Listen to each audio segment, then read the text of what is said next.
Hello दोस्तों, तो कैसे हैं आप लोग। आई होप सब अच्छे ही होंगे। आज हम देखने वाले हैं फ्री रेडिकल के बारे में। तो फ्री रेडिकल जो होता है आपका एक बहुत ही बेसिक कॉन्सेप्ट है और बहुत ही अच्छा इजी ट्रिक होता है जो हमेशा इंटरमीडिएट में पूछे जाते हैं। ये आपके बहुत ही सरल होते हैं। इसको सिर्फ आपको समझना है कि फ्री रेडिकल होता है क्या है, बनता कैसे है। ठीक, तो इसको आज हम अच्छे से क्लियर कर देंगे। तो इसमें हम क्या क्या देखने वाले हैं आज के टॉपिक पे। हम पहले उसका इंट्रोडक्शन देखेंगे कि फ्री रेडिकल होता क्या है, किस प्रकार का होता है, डेफिनेशन वगैरह। दूसरा हो गया इसका जनरेशन देखेंगे, फॉर्मेशन कैसे होता है। तीसरा होगा फीचर्स देखेंगे। चौथा हो गया इसकी स्टेबिलिटी और रिएक्टिविटी। स्टेबिलिटी मतलब होता है कि किस फॉर्म में ज़्यादा स्टेबल होगा, टर्शरी फॉर्म में ज़्यादा स्टेबल होगा या सेकेंडरी फॉर्म में स्टेबल होगा। तीसरा देखेंगे हम इसकी रिएक्टिविटी। ठीक, इसके बाद इसके कौन कौन से फैक्टर्स हो सकते हैं। इसके बाद इंडक्टिव इफेक्ट, ये आपका इंडक्टिव इफेक्ट जब उसको हम वहाँ पर देखेंगे डेफिनेशन के थ्रू तो अच्छे से समझ में आएगा। ठीक, हाइपर कंजुगेशन, ये सब पार्ट होते हैं फ्री रेडिकल के। ठीक, जिसमें स्टेबिलिटी को शो करता है कि किस में ज़्यादा स्टेबल हो सकता है। तो चलिए आगे देखते हैं। तो सबसे पहले हम डेफिनेशन देख लेते हैं, डेफिनेशन होता क्या है। तो डेफिनेशन में हम सबसे पहले देखेंगे क्या बोल क्या रहा है। Free radical are the uncharged moiety. यहाँ पर क्या वर्ड आया है आपका, अनचार्ज। अनचार्ज का मतलब होता है ना ही उसमें प्लस चार्ज होगा ना ही उसमें माइनस चार्ज होगा। अनचार्ज का मतलब उसमें कोई प्लस चार्ज नहीं होगा ना ही माइनस चार्ज होगा। ठीक, टाइपिकली हाईली रिएक्टिव, एक क्या होते हैं, बहुत ही रिएक्टिविटी होते हैं। इसका जो रिएक्शन करने की जो प्रक्रिया है बहुत हाई होती है, तुरंत रिएक्ट कर लेते हैं। ठीक, ये शॉर्ट टाइम के लिए होते हैं। हैविंग ए अनपेयर्ड इलेक्ट्रॉन, यहाँ पर अनपेयर्ड इलेक्ट्रॉन का मतलब क्या होता है। पेयर्ड मतलब होता है दो जोड़े में इलेक्ट्रॉन। हमेशा पेयर्ड मतलब होता है, पेयर्ड मतलब जोड़ा होता है तो जोड़े में इलेक्ट्रॉन। अनपेयर्ड का मतलब होता है एक इलेक्ट्रॉन। तो क्या बोल रहा है, free radical are the uncharged moiety. Free radical क्या होते हैं, इसमें कोई चार्ज नहीं होता, अनचार्ज होते हैं। ठीक, ये हाईली रिएक्टिविटी होते हैं, रिएक्टिव होते हैं और शॉर्ट टाइम के लिए होते हैं, शॉर्टली होते हैं। हैविंग ए अनपेयर्ड इलेक्ट्रॉन, इसमें कोई भी पेयर इलेक्ट्रॉन नहीं होता। ठीक, ये अनपेयर्ड होते हैं। This species form by a homolytic cleavage. अब यहाँ पर एक वर्ड है आपका होमोलैटिक। यहाँ पर क्या वर्ड है आपका, होमोलैटिक।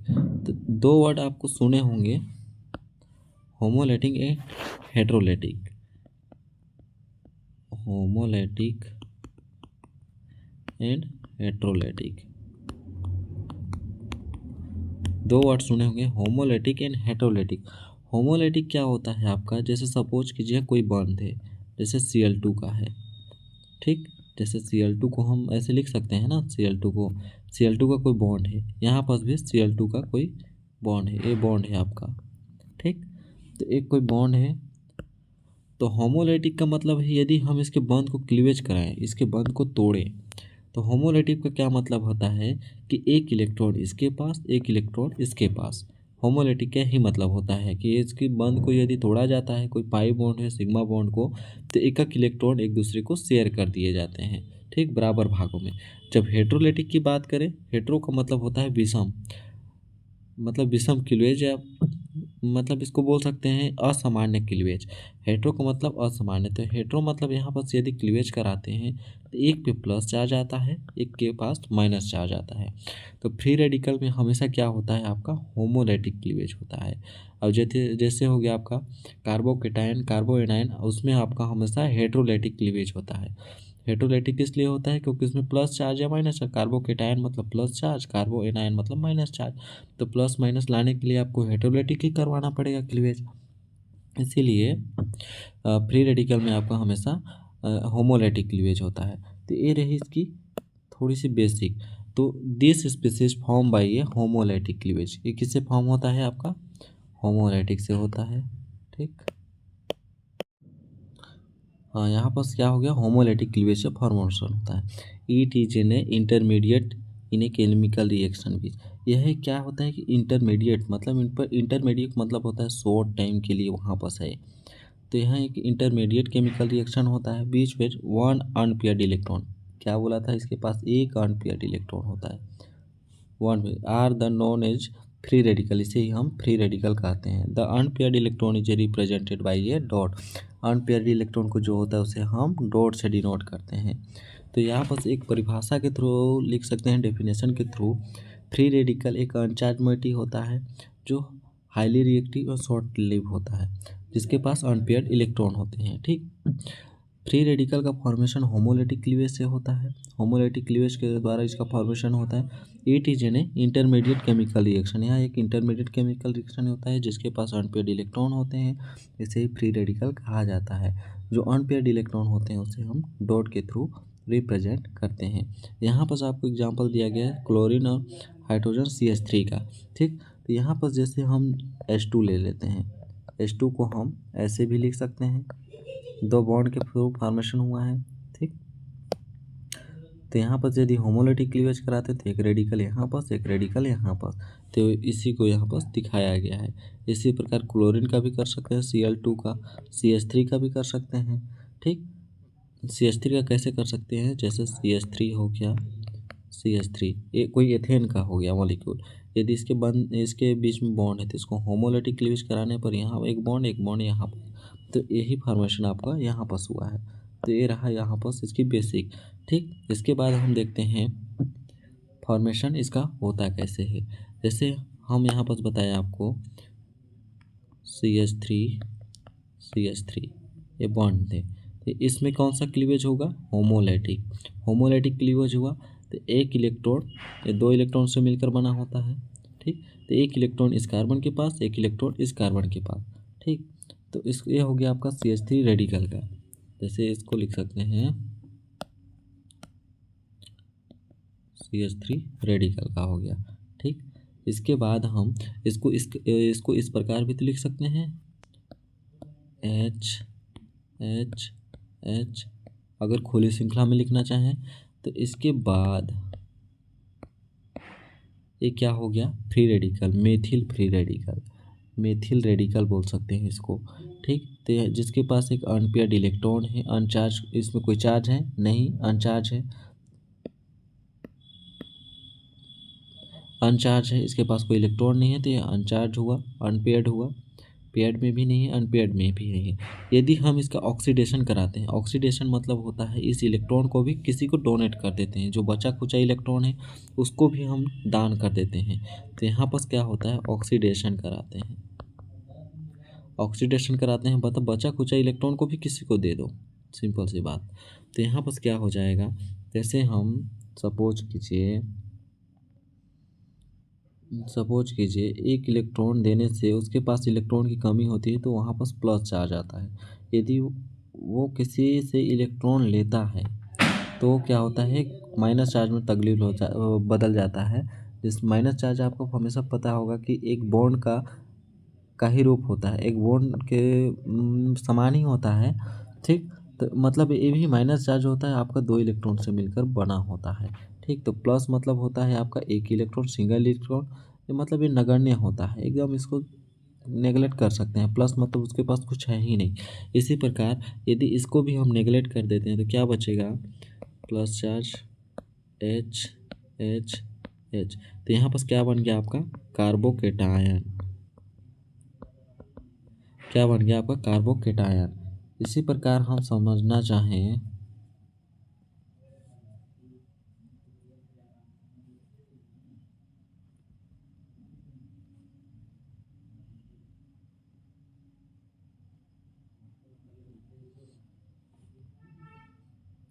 इसी प्रकार हम यहाँ पर रिडक्शन करवाते हैं, आपका क्या करवाते हैं, reduction, gain of electron. Oxidation मतलब डोनेट ऑफ इलेक्ट्रॉन, इलेक्ट्रॉन को हम दे रहे हैं, यहाँ पर इलेक्ट्रॉन हम प्लस कर रहे हैं, किसी से हम एक इलेक्ट्रॉन ले रहे हैं।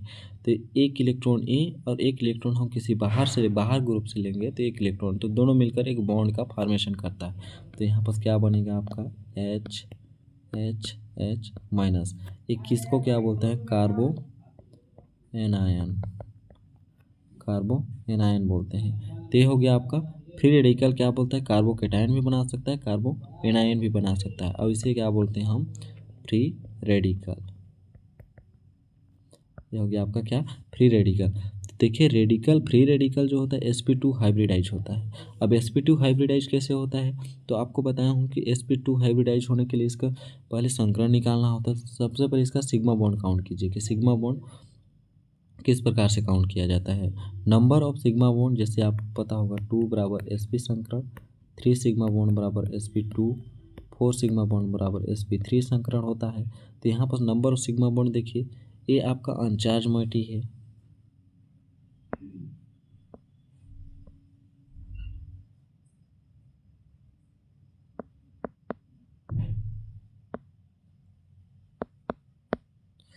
ये आपका क्या है, अनचार्ज है, सॉरी।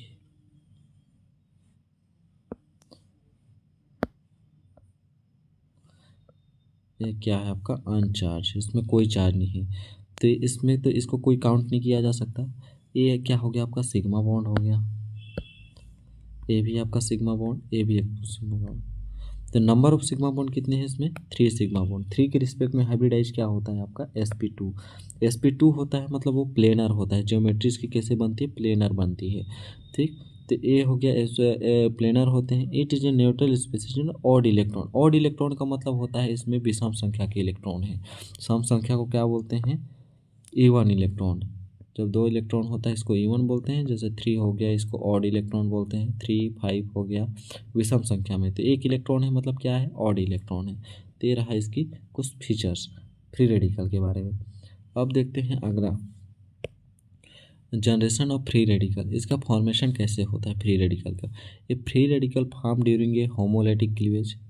हम बता चुके हैं होमोलिटिक बॉन्ड क्लीवेज मतलब इसका जब होमोलिटिक क्लीवेज कराते हैं तब फ्री रेडिकल फॉर्मेशन होता है। Such that each generated fragment has one electron with, जिसमें एक इलेक्ट्रॉन फॉर्मेशन होता है। ठीक, the various way the bees of free radical में भी जनरेट, इसका फॉर्मेशन हम वेरियस वे के द्वारा किया जा सकते हैं। जैसे हम 3 स्टेप के द्वारा इसका फॉर्मेशन कर सकते हैं।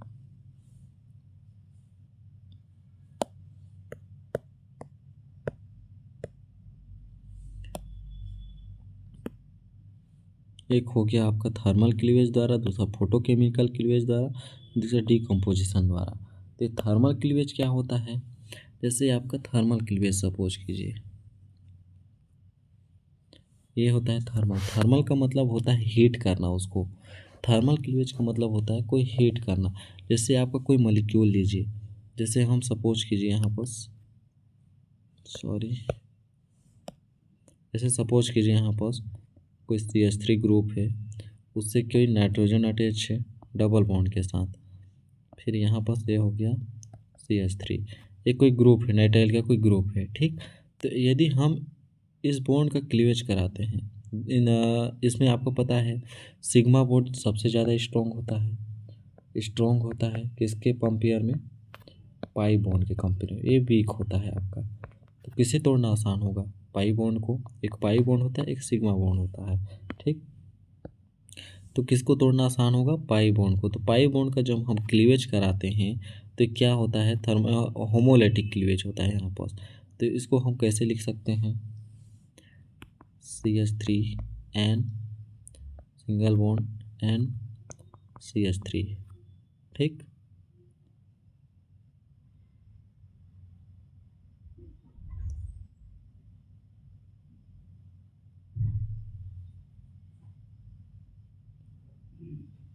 तो यहाँ पास क्या हो गया, एक रेडिकल इसके पास, एक रेडिकल इसके पास, 2 रेडिकल फॉर्मेशन हुआ। इसी प्रकार यदि हम पुनः इसको थर्मल क्लीवेज करवाते हैं, पुनः इसको हीट देते हैं, जब हीट की प्रोसेस होती रहती है तो आपको पता होगा कि एक बार आग लगन मतलब हीट देना स्टार्ट करते हैं तो उसके अंदर प्रक्रिया होती रहती है, तो ये रिएक्शन अपने आप होते रहती है। तो एक बार में ऐसा आपको प्राप्त हुआ, दूसरे बार में आपको फिर हीट देना है, तो ये जो बचा खुचा बॉन्ड है वो भी क्लीवेज हो जाता है होमोलिटिक। तो आपको फाइनल प्रोडक्ट मिलके क्या आता है आपका, सॉरी, फाइनल प्रोडक्ट क्या मिलता है आपका, ए भी यदि रेडिकल फॉर्म में टूट गया तो CH3N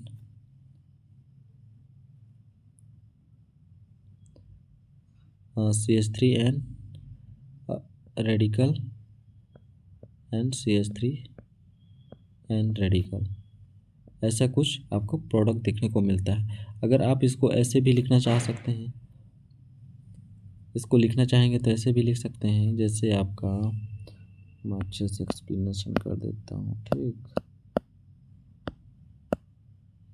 हम क्या एग्जांपल लिए हैं, आर मतलब CH3 को आर से डिनोट कर रहा है। ठीक, डबल बॉन्ड एन आर। ठीक, यदि हम इसको हीट दिए, थर्मल क्लीवेज किए, तो हम किसको तोड़ेंगे पहले, किसको तोड़ना आसान होगा, डबल बॉन्ड में सिंगल बॉन्ड को तोड़ना आसान होगा। तो इसको तोड़ेंगे तो हम क्या मिलेगा, हमको 2 रेडिकल फॉर्म प्राप्त हुआ। ठीक, 2 रेडिकल फॉर्म प्राप्त हुआ। इसके बाद सिग्मा बॉन्ड आ गया आपका, ए बॉन्ड तो टूट गया, पाई बॉन्ड। सिग्मा बॉन्ड में आप किसी को भी तोड़ दीजिए, यहाँ को भी ब्रेक डाउन कर सकते हैं, यहाँ को भी ब्रेक डाउन कर सकते हैं। ठीक, यदि हम दोनों को ब्रेक डाउन करते हैं तो सबके पास फ्री रेडिकल आ जाएगा, इसके पास भी फ्री रेडिकल आ जाएगा, इसके पास भी फ्री रेडिकल आ जाएगा। तो आपको पता होगा कि ए रेडिकल और ए रेडिकल आपस में मिलकर जैसे 2R बना सकते हैं, दोनों रेडिकल आपस में मिलकर 2R बना लिए, और एक नाइट्रोजन का ए रेडिकल यहाँ पर पुनः फॉर्म कर लिया। इसके बाद जो नीचे बचा खुचा बॉन्ड है वो भी ऐसे फॉर्म कर सकता है। तो प्लस आपका 2N भी बन सकता है या N2 भी बन सकता है, इसको N2 बोल सकते हैं, 2N ना बोल के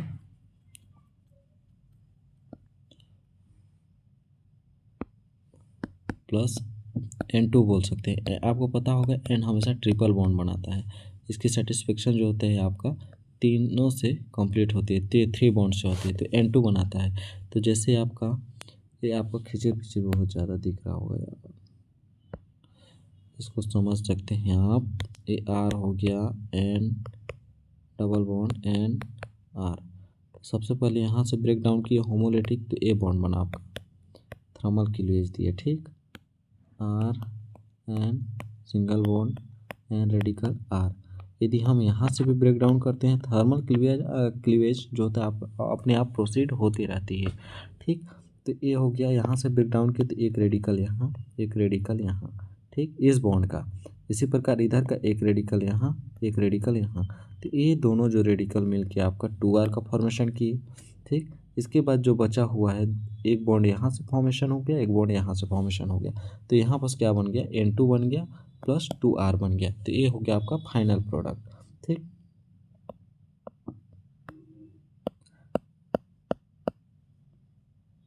अब इसी प्रकार हम देख सकते हैं, ये हो गया हमका थर्मल क्लीवेज हो गया। अब दूसरा देखते हैं फोटोकेमिकल क्लीवेज। फोटोकेमिकल क्लीवेज का मतलब क्या होता है आपका, फोटोकेमिकल का मतलब होता है प्रकाशीय अभिक्रिया। मतलब जैसे सनलाइट के थ्रू, जैसे आपको पता होगा कि पहले सोलर कुकर हुआ करती थी, जिसके द्वारा सनलाइट के थ्रू में हम भोजन वगैरह पका सकते थे, तो वही होता है फोटोकेमिकल। प्रकाश की उपस्थिति में जो केमिकल रिएक्शन है उसको प्रोसीड कराया जाता है। तो इसके में क्या होता है, थर्मल क्लीवेज में हम इसका साइन माइनस ए होता है थर्मल का। अगर यदि हम फोटोकेमिकल का देते हैं तो उसको एच म्यू से हम डिनोट करते हैं, इसे करते हैं एच म्यू से डिनोट करते हैं। तो यदि हम कोई, जैसे हम Cl2 का ही ले लेते हैं, Cl2 यदि हम इसका थर्मल क्लीवेज कराते हैं तो ये हो गया, आप इसको ऐसे भी लिख सकते हैं। तो इसको हम ऐसे ना लिखकर इसका होमोलिटिक क्लीवेज कराएंगे, तो एक रेडिकल फॉर्म यहाँ, तो प्लस हमको Cl radical plus Cl radical, ये आपका एरो का सीन है। ठीक, या और इसको भी ऐसे लिख सकते हैं 2Cl रेडिकल, ऐसे भी लिखा जा सकता है। ये हो गया आपका फोटोकेमिकल रिएक्शन। ठीक, अब हम देखते हैं डिकम्पोजिशन। डिकम्पोजिशन का मतलब क्या होता है आपका, डिकम्पोजिशन का क्या मतलब होता है आपका, यहाँ पर डिकम्पोजिशन का मतलब होता है, जैसे आपको सपोज कीजिए कोई एग्जांपल लिखते हैं, कोई यहाँ पास फिनाइल ग्रुप है, फिनाइल इसको ऐसे भी लिख सकते हैं। ठीक, कोई फिनाइल ग्रुप है तो इसको हम PS से भी, फिनाइल या बेंजीन ग्रुप है। ठीक, तो यहाँ पास कोई कार्बन है, यहाँ पास एक ऑक्सीजन अटैच है। ठीक, डबल बॉन्ड ओ। यहाँ पर यदि हम इसका डिकम्पोजिशन करवाते हैं, डिकम्पोजिशन कराते हैं तो क्या बनेगा, जैसे यहाँ पर आपको फिनाइल का जो, जैसे यहाँ पर सपोज कीजिए कोई बेंजीन रिंग है। ठीक, तो ये आपको पता है कि ये रेजोनेंस स्ट्रक्चर शो करता है बेंजीन। इसका बॉन्ड यहाँ डिलोकलाइज हो सकता है, यहाँ डिलोकलाइज हो सकता है, यहाँ हो सकता है, यहाँ हो सकता है, यहाँ हो सकता है। तो ये रेजोनेंस स्ट्रक्चर की वजह से ऐसे होता है, ठीक।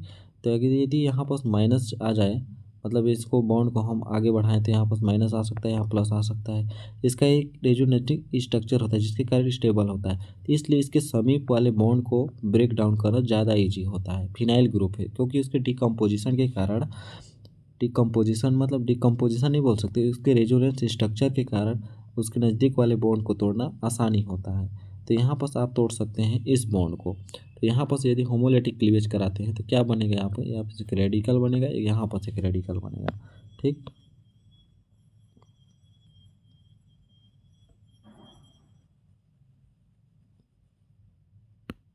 तो हमारा फाइनल प्रोडक्ट क्या निकल कर आएगा, फिनाइल प्लस कार्बन रेडिकल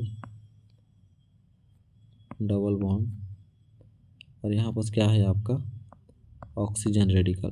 तो एक रेडिकल इसके पास, एक रेडिकल इसके पास, तो दोनों रेडिकल मिलकर एक बॉन्ड का फॉर्मेशन कर लेते हैं। ये दोनों रेडिकल आप मिलकर बॉन्ड का फॉर्मेशन करते हैं।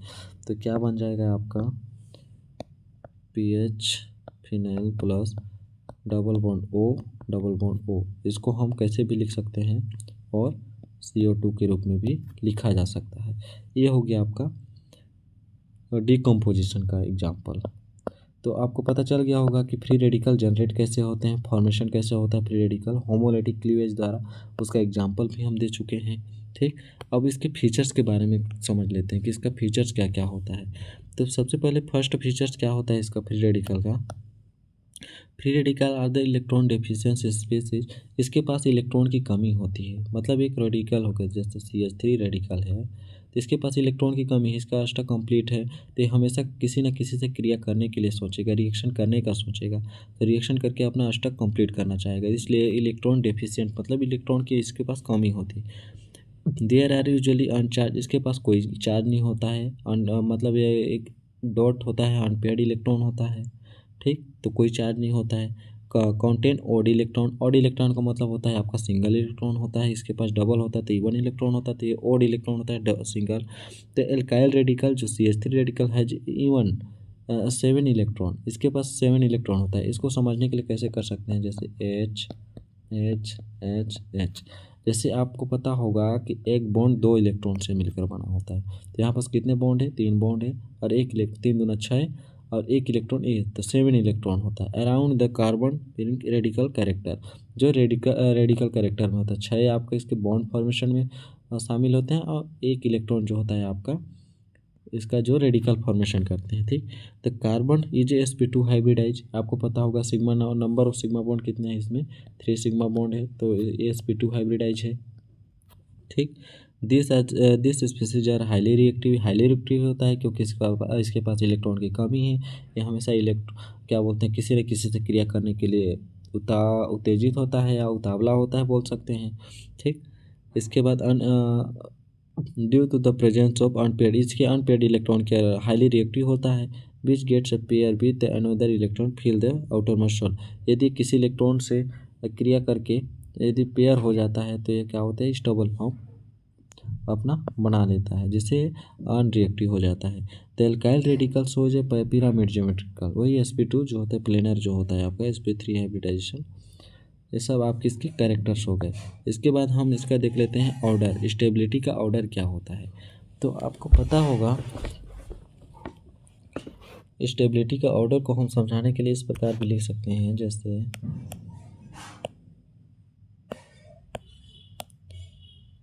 जैसे हम देख सकते हैं, ये हो गया आपका CH3 रेडिकल, इसको हम कैसे लिख सकते हैं, हाइड्रोजन हाइड्रोजन हाइड्रोजन। ये हो गया आपका मेथिल रेडिकल। इसके बाद दूसरा हो गया, एक हाइड्रोजन की जगह CH3 ग्रुप लगा दीजिए, हाइड्रोजन। ये हो गया आपका प्राइमरी रेडिकल, प्राइमरी कार्बो का प्राइमरी फ्री रेडिकल बोल सकते हैं इसको। अब दूसरे हाइड्रोजन के पास एक और CH3 ग्रुप लगा दीजिए, इसको हम सेकेंडरी फ्री रेडिकल भी बोल सकते हैं। इसके बाद CH3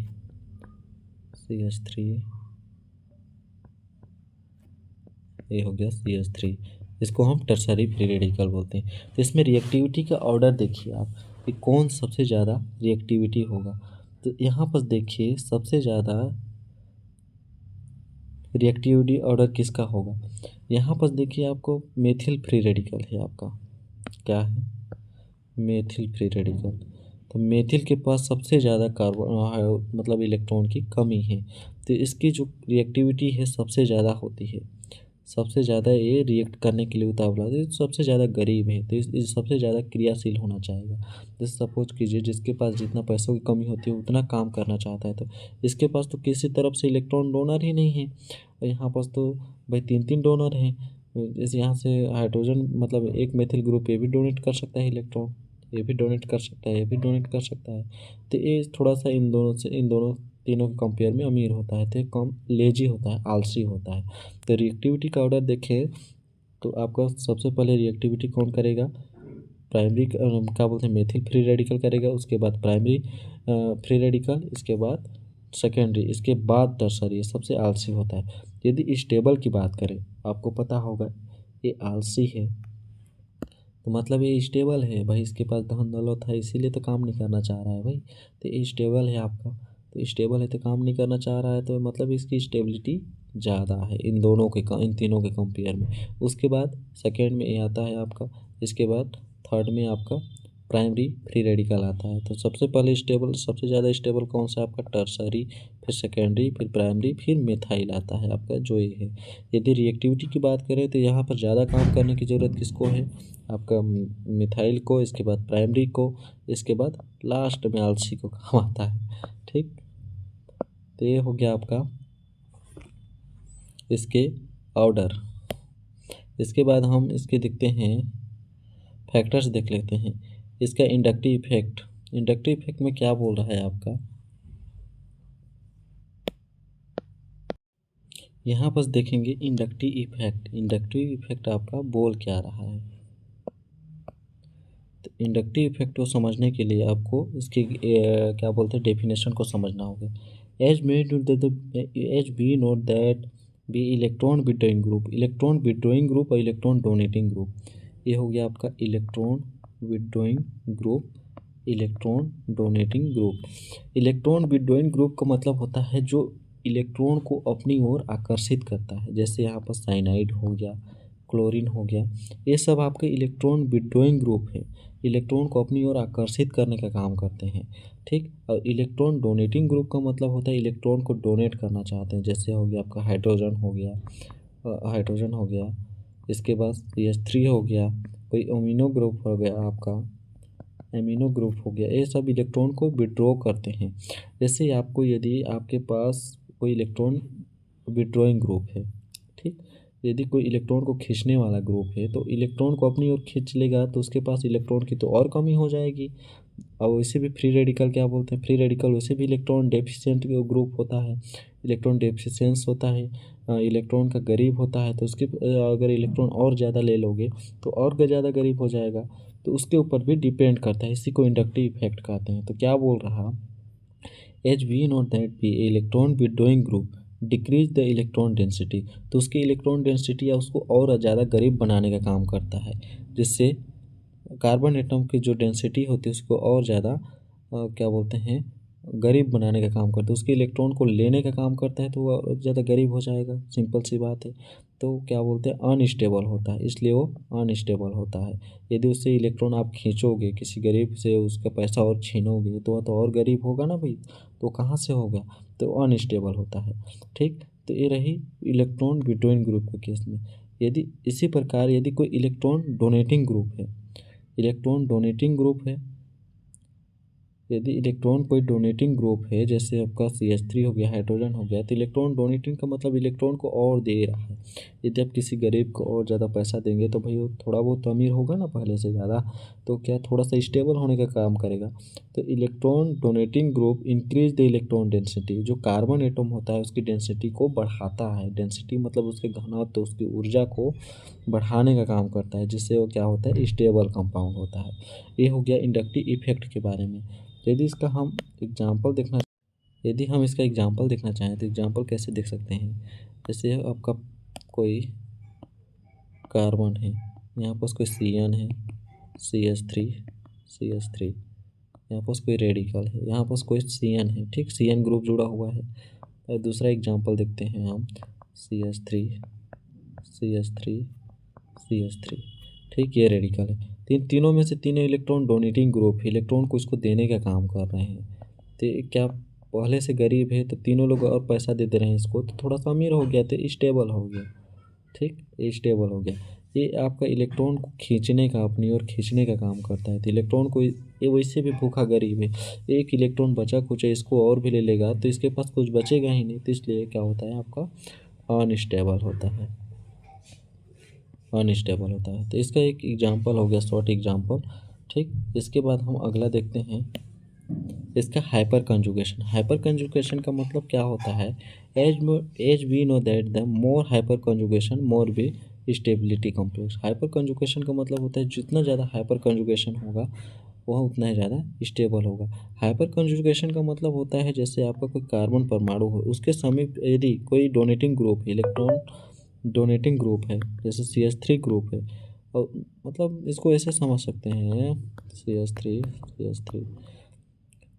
एक कोई सेंट्रल एटम में कार्बन परमाणु है, ठीक, उसके समीप कार्बन के पास जितने हाइड्रोजन होते हैं वही उसका हाइपर कंजुगेशन होता है। तो इसके पास कितने हाइड्रोजन हैं, 3 3 6 3 3 9, इस समीप कार्बन के पास, तो यहाँ पास 9।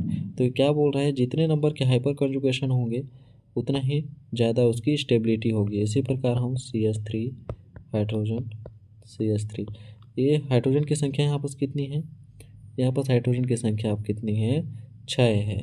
देखिए समीप कार्बन परमाणु यहाँ पास है नहीं है, तो इसके हाइड्रोजन को काउंट नहीं किया जाए। यहाँ पास CH3 जो ग्रुप जुड़ा हुआ है, यहाँ 6 हाइपर कंजुगेशन, तो इसकी स्टेबिलिटी इसके कंपेयर में थोड़ा कम होती है। इसी प्रकार CH3, यहाँ भी है, यहाँ पास हाइपर कंजुगेशन कितना है, 3 है, तो इसकी स्टेबिलिटी इसके कंपेयर में कम होती है।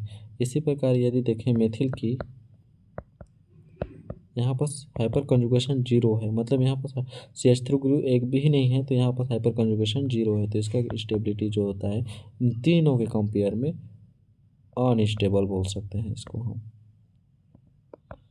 अनस्टेबल बोल सकते हैं। ये हो गया आपका फ्री रेडिकल के बारे में पूरी जानकारी। तो आई होप दोस्तों आपको अच्छे से समझ में आया होगा। मिलते हैं अगले नेक्स्ट वीडियो में, तब तक के लिए धन्यवाद।